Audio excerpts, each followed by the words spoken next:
नमस्कार, मैं हूं मनु राजपूत और आप देख रहे हैं सुजय समाचार की खास पेशकश आपकी विधानसभा आपकी खबर। इस विशेष बुलेटिन में हम आपको दिखाएंगे आपके क्षेत्र, आपकी विधानसभा से जुड़ी वो तमाम खबरें जो मुख्यमंत्री श्री भजनलाल शर्मा के नेतृत्व में प्रदेश के विकास, सुशासन और जन कल्याण की कहानी कहती है।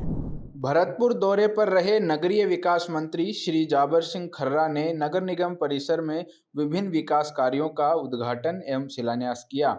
उन्होंने करीब 21 लाख रुपए की लागत से पिंक टॉयलेट और लगभग 16 करोड़ रुपए की मेन सीवरेज ट्रंक लाइन के सुधार कार्यों का शुभारंभ किया। मंत्री ने हर घर तिरंगा एवं हर घर स्वच्छता अभियान के पोस्टर का विमोचन कर हस्ताक्षर अभियान की शुरुआत की। साथ ही एक पेड़ मां के नाम अभियान के तहत पौधारोपण किया। मुख्यमंत्री स्वनिधि योजना के लाभार्थियों को चेक भी प्रदान किए गए। यहाँ के अधिकारियों से चर्चा हुई और उस चर्चा में पिछले 1.5 साल में पहले नगर विकास न्यास था, जो बाद में नगर निगम बन गया, नगर परिषद से नगर निगम बन गया और नगर विकास न्यास भरतपुर विकास प्राधिकरण बन गया। उसमें पिछले 1.5 साल में क्या क्या काम हुए उस पर चर्चा हुई। उसकी एक छोटी सी प्रदर्शनी भी आप लोगों ने देखी होगी और यहाँ की भरतपुर की जो मूलभूत समस्याएं थी उनको लेकर भी भरतपुर विकास प्राधिकरण के आयुक्त से, नगर निगम के आयुक्त से और जिला कलेक्टर से चर्चा हुई। भजनलाल सरकार के निर्देशानुसार 15 अगस्त तक चल रहे हर घर तिरंगा अभियान के अंतर्गत भव्य तिरंगा वाहन और बाइक रैली आयोजित की गई। इस अवसर पर कलेक्ट्रेट परिसर से भारतीय थल सेना के युद्ध दिव्यांग एवं पूर्व सैनिक हवलदार श्री पुराराम चौधरी ने हरी झंडी दिखाकर रैली का शुभारंभ किया। जिला कलेक्टर श्री एल.एन. मंत्री एवं अन्य अधिकारियों की उपस्थिति में रैली विभिन्न प्रमुख मार्गों से होकर गुजरी। दूसरी ओर व्यास सर्कल से भी हजारों बच्चों ने हाथों में तिरंगा लेकर देशभक्ति के नारे लगाए। अभियान का उद्देश्य राष्ट्रीय एकता और देशभक्ति की भावना को प्रगाढ़ करना एवं हर घर तिरंगा अभियान को जन जन तक पहुंचाना है। जिला कलेक्टर श्री एल.एन. मंत्री ने कलेक्ट्रेट सभागार में साप्ताहिक समीक्षा बैठक में हर घर तिरंगा अभियान, हरियालो राजस्थान, मानसून बारिश अभियान व विभागीय कार्यों की प्रगति की समीक्षा कर आवश्यक दिशा निर्देश दिए। उन्होंने 15 अगस्त तक चल रहे कार्यक्रमों में उत्साह से भाग लेने और देशभक्ति की भावना बनाए रखने पर जोर दिया। क्षतिग्रस्त सड़कों की मरम्मत, जर्जर भवनों की सुधराई और रामदेवरा पदयात्रा की व्यवस्थाओं पर भी चर्चा हुई। शिक्षा, चिकित्सा, बिजली, जल आपूर्ति, कृषि व पशुपालन विभागों के कामों की समीक्षा करते हुए गुणवत्तापूर्ण प्रकरण निस्तारण के निर्देश भी दिए गए। बैठक में सभी जिला अधिकारी उपस्थित थे। डूंगरपुर कलेक्ट्रेट स्थित DOIT के वीडियो कॉन्फ्रेंसिंग कक्ष से जिला कलेक्टर श्री अंकित कुमार सिंह एवं किसानों की बड़ी संख्या ने राज्य स्तरीय समारोह में हिस्सा लिया। केंद्रीय कृषि मंत्री श्री शिवराज सिंह चौहान और मुख्यमंत्री श्री भजनलाल शर्मा ने प्रधानमंत्री फसल बीमा योजना के तहत 35 लाख किसानों के खातों में 3900 करोड़ रुपए सीधे ट्रांसफर किए। डूंगरपुर के 400 किसानों को भी इस योजना से राहत मिली। जैसे ही राशि मोबाइल पर आई, किसानों के चेहरे खुशी से खिल उठे। जनप्रतिनिधि श्री बंसीलाल कटारा ने किसानों के हित में चलाई जा रही योजनाओं के लिए सरकार का आभार व्यक्त किया। हमारे गरीबों को समर्पित रही है। ये अन्नदाता है, ये भारत भूमि के ऐसे किसान हैं जिनको प्रधानमंत्री जी और माननीय मुख्यमंत्री जी के द्वारा आज जो किसान फसल बीमा का जो राशि हस्तांतरित की है, ऐसे मौके पर डूंगरपुर के और राजस्थान के असंख्य किसानों के चेहरे पे खुशी साफ दिखाई दे रही है। 11,490 रुपये अभी इन्होंने देखा खाते में आए।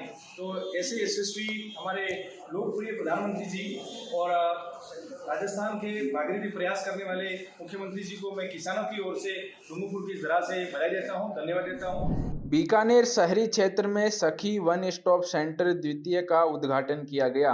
विधायक श्री जेठानंद व्यास, जिला कलेक्टर श्रीमती नम्रता वृष्णी और अन्य अधिकारियों ने केंद्र का शुभारंभ किया। यह केंद्र पीड़ित एवं जरूरतमंद महिलाओं को चिकित्सा, विधिक परामर्श और अस्थायी आश्रय जैसी सुविधाएं एक ही छत के नीचे प्रदान करेगा। जिला कलेक्टर ने बताया कि शहर के विस्तार को ध्यान में रखते हुए यह दूसरा केंद्र शुरू किया गया है, जिससे राहत एवं सेवाएं अधिक प्रभावी होंगी। महिला अधिकारिता विभाग की उपनिदेशक ने केंद्र की कार्यप्रणाली समझाई। कक्षा की है। इसमें हमारे पास लीगल, सोशल और साइकोलॉजिकल सभी तरह के काउंसलर अवेलेबल रहते हैं। तो ऐसे लोग जो किसी भी परिस्थिति की वजह से उनके पास नहीं जाने के लिए उनके लिए यहाँ पर सभी तरह की सुविधाएं हैं और हमारे काउंसलर काउंसलिंग के साथ। आज से करीब मेरे विधायक बनने से पहले एक बार की जो एक महिला थी, जो हम उसको कहाँ ले जाएं वो मिली, तो हम पीबीएम के पीछे जो खुला हुआ है सखी केंद्र, वहाँ ले गए।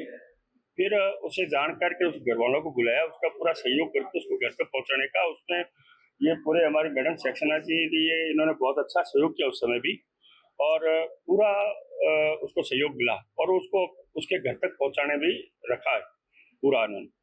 तो मैं चाहता था कि मेरे पश्चिम क्षेत्र में भी एक ऐसा सेंटर खुले, जिससे कि इस क्षेत्र में भी, क्योंकि बीकानेर विकास प्राधिकरण बड़ा है, बीकानेर बहुत बड़ा है, तो इस क्षेत्र में भी होगा, एक उधर एक इधर भी हो जाएगा। तो फिर यहाँ जो ऐसी महिलाएं जो आती हैं उनको यानी सहयोग हम कर सकें, तो इस प्रकार मैंने मांग रखी और सरकार ने मेरी मांग को मानते हुए और बजट देके यहाँ ये खोला है। सीकर में जिला कलेक्टर श्री मुकुल शर्मा की अध्यक्षता में कोचिंग संस्थानों की बैठक हुई, जिसमें विद्यार्थियों की मानसिक स्वास्थ्य समस्याओं पर चर्चा की गई। कलेक्टर ने कोचिंग संस्थानों को निर्देश दिए कि वे मेडिकल और इंजीनियरिंग के अलावा अन्य करियर विकल्प भी विद्यार्थियों को अवगत कराएं। साथ ही साइकोलॉजिकल काउंसलिंग, योग, मेडिटेशन जैसी गतिविधियों को नियमित कराने पर जोर दिया गया। उन्होंने हर घर तिरंगा अभियान को सफल बनाने के लिए संस्थानों से सक्रिय भागीदारी का आह्वान किया। बैठक में जिला परिषद, यूआईटी और जनसंपर्क विभाग के अधिकारी एवं कोचिंग संस्थानों के प्रतिनिधि उपस्थित थे।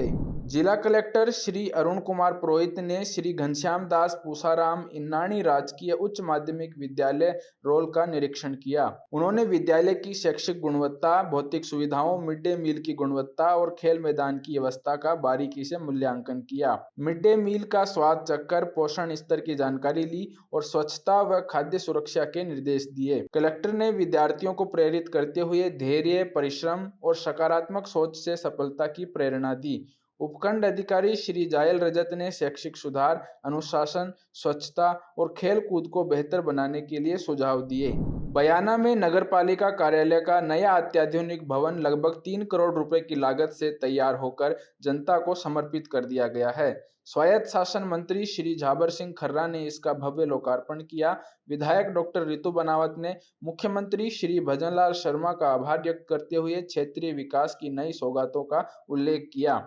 नया भवन वातानुकूलित मीटिंग हॉल, सीसीटीवी, प्रतीक्षालय और ग्रीन गार्डन से सुसज्जित है। इसकी दीवारों पर बयाना दुर्ग व उषा मंदिर की चित्रकारी भव्यता बढ़ा रही है। यह भवन मुख्यमंत्री के सुशासन और विकास के दृष्टिकोण का प्रतीक है, जो क्षेत्रवासियों को बेहतर सुविधा एवं प्रशासनिक गति प्रदान करेगा। आमजन को रोजमर्रा के काम, जन्म प्रमाण पत्र है, वैवाहिक प्रमाण पत्र है, मृत्यु प्रमाण पत्र है, मूल निवास प्रमाण पत्र है, वो सारी सुविधाएं और सफाई की व्यवस्था है, नाली की व्यवस्था है, लाइट की व्यवस्था है, उनकी समस्याओं का समाधान इस नवीन भवन के माध्यम से बेहतर तरीके से मिले, इसके लिए इस भवन का निर्माण हुआ है। देखिए, नगर पालिका का जो नया नवीनीकरण हुआ है, जो नगर पालिका से संबंधित सारे काम है, उनका संचालन इस नवीन भवन से होगा। पहले आप देख रहे हैं कि व्यवस्थाएं उतनी अच्छी नहीं थी और नागरिकों की सहायता के लिए केंद्र भी स्थापित किया जाएगा, जिससे कि वो ऑनलाइन भी आवेदन कर पाएंगे और जो भी कार्यक्रम है, जैसे मूल निवास प्रमाण पत्र, जन्म मृत्यु प्रमाण पत्र है, इनकी व्यवस्थाएं जो है सुचारू रूप से हो पाए और व्यक्ति को इधर उधर भटकना नहीं पड़े, नागरिक आराम से अपनी व्यवस्थाओं का सुचारू रूप से कर पाए, इसके लिए नवीन भवन निर्मित किया गया है। और ये नागरिक सुविधाओं के क्षेत्र में एक बहुत महत्वपूर्ण कदम है। ये क्योंकि नींव का पत्थर है। आगामी समय में नगर पालिका क्रमोन्नत होगी, उसके क्षेत्र में भी ये भवन हमारे लिए बहुत उपयोगी सिद्ध होगा। और जैसा कि मैंने मंच से भी निवेदन किया, आगे क्षेत्र में नगर पालिका क्षेत्र के हेतु भी बहुत सारे काम, जैसे पार्क के लिए जगह के अलॉटमेंट है, सोलर के लिए अलॉटमेंट है, वो सारी चीजें हम कर इस बयाना विधानसभा क्षेत्र में बयाना नगर पालिका को बहुत अच्छा और एक विकसित नगर पालिका के क्षेत्र के रूप में विकसित करने का प्रयास करेंगे। जिस तरीके से हमारे मुख्यमंत्री हैं और हमारे ही क्षेत्र से, जैसे कि हमारे भरतपुर के तो कहते हैं कि भरतपुर के लाल, और उन्होंने जो सकारात्मक सोच रखी है वो बहुत बड़ी बात है। और भरतपुर के लिए उन्होंने बहुत सारी सौगातें दी हैं और सौगातें इतनी दी हैं कि सारी भरतपुर की जनता बहुत खुश है। और मैं तो उनको धन्यवाद दूंगी इस बात के लिए कि हर एक जगह जा करके उन्होंने जो विकास के कार्य करे हैं, इसके लिए बहुत धन्यवाद है। आपने देखा कि हमारे तो गर्व है इस बात के लिए कि हमारे यहाँ से हमारे मुख्यमंत्री हैं। बयाना नगर पालिका की ओर से 3 करोड़ की लागत से आधुनिक भवन बनाया गया है, जिसमें आज राजस्थान सरकार के स्वायत्त शासन जो मंत्री हैं झावर सिंह खर्रा ने उद्घाटन किया है, जिसके तहत में आज से बयाना नगर पालिका की ओर से 3 करोड़ की लागत से बनाया गया है जो भवन है आम जनता के लिए खोल दिया गया है। भवन के बारे में हम बात करते हैं। मेरे साथ में यहाँ कुछ लोग मौजूद हैं जो यहाँ पर पधारे हैं, उनसे बात करेंगे किस तरह का भवन है और क्या क्या यहाँ सुविधाएं आपको कैसी लगी, आप बताइए सर किस तरह से। देखिए, मैं आपको निवेदन करूं, ये जो भवन बयाना में नगर पालिका की ओर से बनाया गया है माननीय खर्रा साहब के प्रयासों से, ये आदर्श कार्यालय है।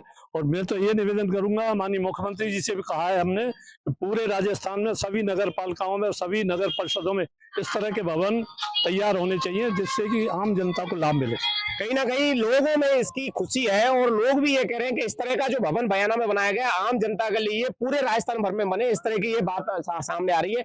मेरे साथ में यहाँ पार्षद लोग भी मौजूद हैं जो इस नगर पालिका में ये बैठते हैं, इनसे भी हम बात करेंगे। आप बताएं सर किस तरह का भवन है और क्या सुविधाएं आम जनता को मिलेंगी।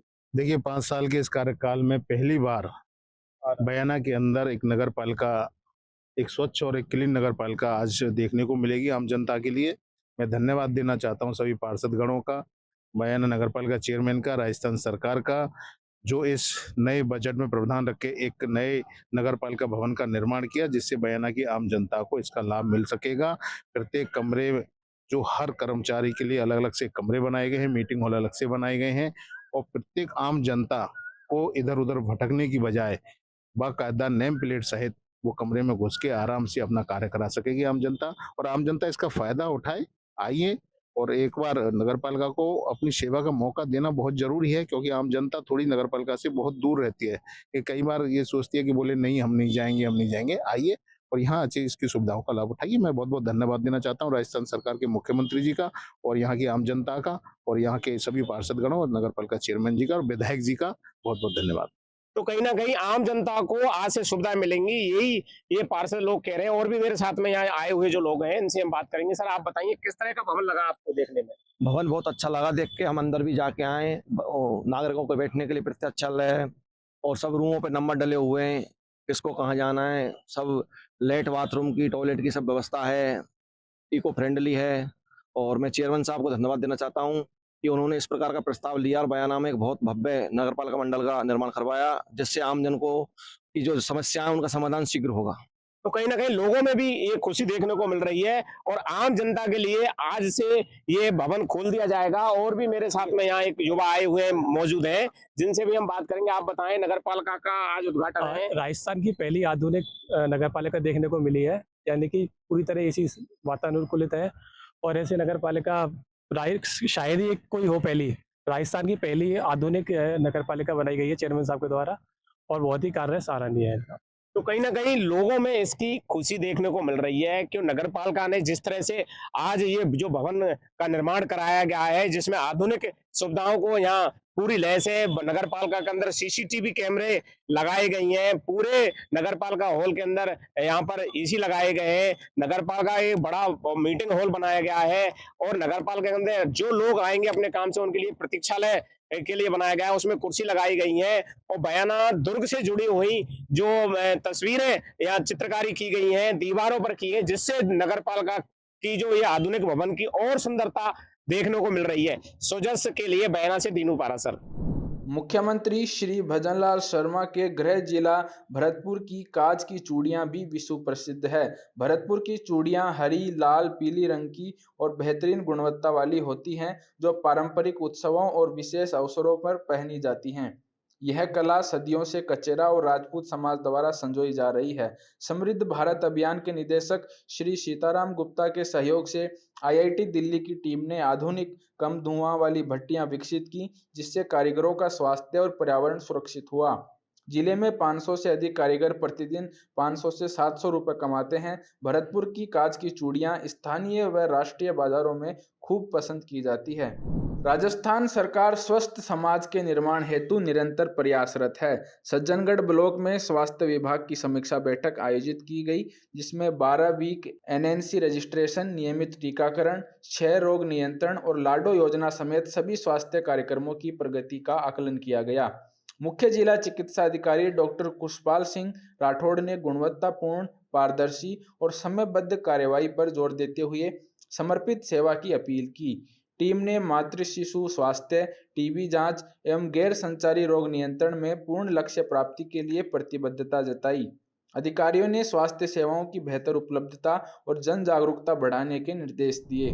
डीडवाना कुचामन नगर परिषद की बोर्ड बैठक में शहर के श्री वीर तेजा सर्किल के जीर्णोद्धार हेतु विधायक कोटे से लगभग 31 लाख रुपए स्वीकृत किए गए। सभापति श्री आसिफ खान की अध्यक्षता में आयोजित बैठक में पार्षदों ने 15 महीनों से भत्ते न मिलने पर ज्ञापन सौंपा। पार्षदों ने टूटे नालों, गड्ढों और लंबित कार्यों की शीघ्र सफाई एवं मरम्मत की मांग की। नगर परिषद आयुक्त श्री देवीलाल बोचलिया ने बताया कि आवश्यक स्थानों पर आपातकालीन कार्य कल से शुरू हो जाएंगे। सभापति ने शहर का निरीक्षण कर बजट प्रस्ताव सरकार को भेजने का आश्वासन दिया। डीडवाना कुचामन नगर परिषद विकास व जनता की भलाई के लिए प्रतिबद्ध है। भजनलाल सरकार किसानों के हित में निरंतर प्रयासरत है। डीडवाना कुचामन के किसानों को भी प्रधानमंत्री फसल बीमा योजना का लाभ दिया गया। झुंझुनू में आयोजित कार्यक्रम में केंद्रीय कृषि मंत्री श्री शिवराज सिंह चौहान और मुख्यमंत्री श्री भजनलाल शर्मा ने बटन दबाकर इस योजना का लाभ देश भर के लाखों किसानों को दिया। इस कार्यक्रम का प्रसारण डीडवाना कुचामन में भी किया गया। इस दौरान अतिरिक्त जिला कलेक्टर श्री राकेश कुमार गुप्ता व कृषि अधिकारी श्री रमेश कुमार बेनीवाल भी मौजूद थे। राजस्थान सरकार स्वास्थ्य सेवा के विस्तार और बेहतर इलाज के लिए समर्पित है। राजस्थान स्वास्थ्य विज्ञान विश्वविद्यालय जयपुर द्वारा चिकित्सा अधिकारी भर्ती परीक्षा 2024-25 के तहत प्रदेश में 1700 चिकित्सकों का चयन किया गया है। इसी क्रम में शेरगढ़ ब्लॉक क्षेत्र में 5 नए चिकित्सकों की नियुक्ति की गई है। सामुदायिक स्वास्थ्य केंद्र शेरगढ़ में डॉक्टर भंवर सिंह गुजर, पीएससी साई में डॉक्टर मनीष बुनकर, पीएससी चाबा में डॉक्टर महेंद्र कुमार गरासिया, पीएससी पाबूसर में डॉक्टर राजेश मीणा और पीएससी चतरपुरा में डॉक्टर कुंदन मीणा को नियुक्ति आदेश जारी किए गए हैं। स्वतंत्रता दिवस के अवसर पर सीमा सुरक्षा बल पूरी तरह सतर्क और अलर्ट मोड में है। भारत पाकिस्तान और भारत बांग्लादेश सीमाओं की सुरक्षा की जिम्मेदारी निभाने वाली बीएसएफ लगभग 6500 किलोमीटर लंबी संवेदनशील सीमाओं की निगरानी कर रही है। ऑपरेशन सिंदूर के बाद सुरक्षा बढ़ाने के लिए ऑपरेशन अलर्ट जारी है, जिसमें गश्त और निगरानी और अधिक मजबूत की गई है। अत्याधुनिक उपकरणों और बढ़े हुए मानवीय संसाधनों के साथ सीमा क्षेत्र के नागरिकों को भी सतर्क रहने के लिए जागरूक किया जा रहा है। बीएसएफ देश की सीमाओं की सुरक्षा हेतु पूर्ण समर्पित है और स्वतंत्रता दिवस पर किसी भी चुनौती से निपटने को तैयार है। देखिए, इंडिया पाकिस्तान बॉर्डर जो है बहुत ही सेंसिटिव बॉर्डर है।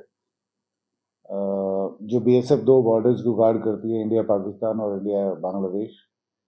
इंडिया बांग्लादेश करीब 4096 किलोमीटर 4096 किलोमीटर और पाकिस्तान लगभग 2300 किलोमीटर का बॉर्डर पड़ता है। तो बीएसएफ करीब 6500 किलोमीटर के बॉर्डर्स को गार्ड करती है, जो कि दोनों ही बॉर्डर्स लाइव बॉर्डर्स हैं और बहुत सेंसिटिव बॉर्डर्स हैं। तो 15 अगस्त के ऊपर ऑब्वियसली हम लोग अलर्ट तो होते ही हैं, लेकिन अब ऑपरेशन सिंदूर के बाद में जिस तरह की गतिविधियां बढ़ी हुई रहती है, तो उसके चलते हमने हमारा जो ऑपरेशन अलर्ट चल रहा है अभी, उसके तहत हमारी स्ट्रेंथ भी बढ़ाई है, हमने सर्विलेंस को बढ़ाया है और हर तरीके से हमने इवन जो बॉर्डर पॉपुलेशन को भी इसमें शामिल किया है। अवेयरनेस प्रोग्राम्स वो भी सारे कर रहे हैं। तो हर तरह से हम इसको एक ऑपरेशनल अलर्ट चल रहा है हमारा। राजस्थान सरकार यातायात सुरक्षा और सुगमता को सर्वोच्च प्राथमिकता दे रही है। दौसा जिले में सुरक्षित यातायात सुनिश्चित करने हेतु जिला कलेक्टर श्री देवेंद्र कुमार की अध्यक्षता में सड़क सुरक्षा समिति की बैठक हुई। उन्होंने ब्लैक स्पॉट्स और मेजर एक्सीडेंट पॉइंट्स पर तात्कालिक और दीर्घकालीन सुधार के निर्देश दिए। एनएचएआई, पीडब्ल्यूडी, परिवहन विभाग को स्पीड लिमिट, साइनेज बोर्ड एवं अन्य सुरक्षा उपायों को प्रभावी बनाने को कहा गया। दिल्ली मुंबई एक्सप्रेसवे के जलभराव और टोल प्लाजा के सुधार पर भी चर्चा हुई। आई-रेड पोर्टल पर एक्सीडेंट डाटा की समयबद्ध अपलोडिंग का आदेश दिया गया। पुलिस एवं नगर परिषद को भी दौसा शहर की यातायात व्यवस्था सुधारने के निर्देश दिए गए। रोड सेफ्टी की मीटिंग हुई थी कमेटी की, नियमित जो महीने में करनी होती है वो मीटिंग थी। उसमें सर्वप्रथम तो जो हमारे ब्लैक स्पॉट्स हैं उन पे पिछली मीटिंग में डायरेक्शन दिए गए थे और इस मीटिंग में चर्चा की गई। सभी ब्लैक स्पॉट्स पर हमारी जो सभी एजेंसीज़ हैं, चाहे NHAI हो, RSRDC हो, रेडकॉर हो, PWD हो, उसको इम्प्रूवमेंट मेजर्स करने के डायरेक्शन दिए गए थे पिछली मीटिंग में। आज सभी एजेंसीज़ ने तकरीबन 30 से 40 ब्लैक स्पॉट्स पर उन्होंने क्या इम्प्रूवमेंट करा है उसकी रिपोर्ट हमारे सामने प्रस्तुत करी, जिसमें कि TBM, रोड मार्किंग, संकेतक बोर्ड इत्यादि जो इम्प्रूवमेंट किए गए थे उसके बारे में उन्होंने आज बताया। इसके अलावा जो पास्ट में कुछ एक्सीडेंट्स हुए हैं उनके बारे में भी चर्चा की गई। अगर मैं पुराने जो कैलाई में एक्सीडेंट हुआ था उसके बारे में बात करूं तो 2-3 चीज़ें थी उसमें। एक तो जो इमरजेंसी रिस्पांस था उसमें जो हमारा दौसा में ट्रॉमा सेंटर है उसको कैसे हम और स्ट्रेंथन करें, इस पे चर्चा की गई ताकि रेफरल हमारे कम हो। मुख्यमंत्री श्री भजनलाल शर्मा के निर्देशानुसार आगामी 14 अगस्त तक घर घर तिरंगा अभियान के तहत नसीराबाद विधानसभा क्षेत्र में विविध कार्यक्रम आयोजित किए जाएंगे। 14 अगस्त को विभाजन विभीषिका पर शहीद स्मारक रामजी चौक पर विशेष कार्यक्रम आयोजित होगा, जिसमें जिला देहात के नेतृत्व में पदाधिकारी और कार्यकर्ता सक्रिय रूप से हिस्सा लेंगे। जनप्रतिनिधि श्री संजय यादव ने सभी नागरिकों से अधिक भागीदारी की अपील की है ताकि देशभक्ति और राष्ट्रीय एकता को मजबूत किया जा सके। मुख्यमंत्री जी और मध्य प्रदेश के अध्यक्ष प्रभारी इस अभियान के तिरंगा अभियान अपने विधानसभा क्षेत्र नसीराबाद में 12 तारीख को 4 बजे शहीद स्मारक से इसको रखने का कार्यक्रम है, जिसमें हमारे जिलाध्यक्ष जी, हमारे केंद्रीय मंत्री भागीरथ जी सभी इसमें भाग लेंगे। और कार्यकर्ताओं से अपील है कि अधिक से अधिक संख्या में हम सब इसमें जुटे, जिससे कार्यक्रम भी सफल हो और आम जनता में जागरूकता का संदेश जाए और हमारा जो स्वतंत्रता का जो आंदोलन हुआ और उससे जुड़े हुए जो हमारे सभी क्रांतिकारी हैं उनका भी एक संदेश सब लोगों तक पहुँचे। और 14 अगस्त को विभाजन विभीषिका दिवस मनाने का भी कार्यक्रम है, उसमें भी सभी कार्यकर्ता भाग ले रहे हैं। प्रधानमंत्री फसल बीमा योजना के तहत सवाई माधोपुर जिले में 35 करोड़ रुपए का खरीफ 2024 और लगभग 1 करोड़ 36 लाख रुपए का रबी 2024-25 बीमा क्लेम DBT से किसानों के खातों में सीधे भुगतान किया गया। जिला कलेक्टर श्री कानाराम के मुख्य आतिथ्य में आयोजित कार्यक्रम में फसल खराबा प्रभावित किसानों को आर्थिक सुरक्षा प्रदान की गई। किसान श्री बजरंग सिंह समेत कई लाभार्थियों को बीमा राशि हस्तांतरित की गई। जिला कृषि अधिकारी श्री राकेश कुमार अटल ने किसानों से 14 अगस्त से पहले पंजीकरण कराते हुए योजना का लाभ लेने की अपील की। देवली में CISF RTC द्वारा स्वतंत्रता दिवस के उपलक्ष्य में भव्य तिरंगा रैली का आयोजन किया गया। जवानों और प्रशिक्षुओं ने राष्ट्रीय ध्वज के साथ रैली में उत्साहपूर्वक भाग लिया, जो RTC परिसर से शुरू होकर देवली शहर के विभिन्न हिस्सों से गुजरी। इस रैली का उद्देश्य हर घर तिरंगा पहल को बढ़ावा देना और नागरिकों में राष्ट्रवाद व एकता की भावना जागृत करना था। कार्यक्रम ने सुरक्षा बलों और स्थानीय समुदाय के बीच सामंजस्य को मजबूत किया तथा देश की आजादी के लिए हुए अनगिनत बलिदानों को याद दिलाया। झुंझुनू में मुख्यमंत्री श्री भजनलाल शर्मा के मुख्य आतिथ्य में प्रधानमंत्री फसल बीमा योजना के राज्य स्तरीय समारोह का टोंक जिला परिषद सभागार में सीधा प्रसारण किया गया। इस योजना के तहत देश भर के करीब 35 लाख किसानों को 3900 करोड़ रुपए DBT के माध्यम से सीधे खातों में ट्रांसफर किए गए। टोंक जिले में भी लगभग 71 करोड़ रुपए की राशि किसानों को प्रदान की गई। कार्यक्रम में देवली उनियारा विधायक श्री राजेंद्र गुर्जर, जिला प्रमुख सरोज बंसल और कलेक्टर कल्पना अग्रवाल मौजूद थे। विधायक श्री राजेंद्र गुर्जर ने कहा कि केंद्र एवं राज्य सरकार किसानों को सीधे लाभ पहुंचा रही है। जिला कलेक्टर श्री उत्सव कौशल की अध्यक्षता में पंचायत समिति सभागार में जिला स्तरीय अधिकारियों की समीक्षा बैठक हुई। बैठक में पंडित दीनदयाल उपाध्याय अंत्योदय, जल संरक्षण अभियान, खाद्य आपूर्ति, NFSA प्रकरण, सड़क एवं विकास कार्यों की प्रगति पर विस्तार से चर्चा हुई। जिला कलेक्टर ने बजट घोषणाओं के समयबद्ध एवं गुणवत्तापूर्ण क्रियान्वयन के निर्देश दिए। हर घर तिरंगा एवं स्वच्छता अभियान 2025 को उत्साह के साथ जन भागीदारी से सफल बनाने, स्वतंत्रता दिवस पर विभिन्न कार्यक्रम आयोजित करने और सभी गतिविधियों को पोर्टल पर अपलोड करने का निर्देश दिए गए। जिले में 2 अगस्त से 15 अगस्त तक चल रहे अभियान को व्यापक जन सहभागिता से आगे बढ़ाने पर भी बल दिया गया। आपकी विधानसभा आपकी खबर बुलेटिन में आज के लिए इतना ही। फिर मिलेंगे नई खबरों के साथ। तब तक के लिए देखते रहिए सुजय समाचार। हमारे चैनल को लाइक, सब्सक्राइब और शेयर करना ना भूलें। धन्यवाद।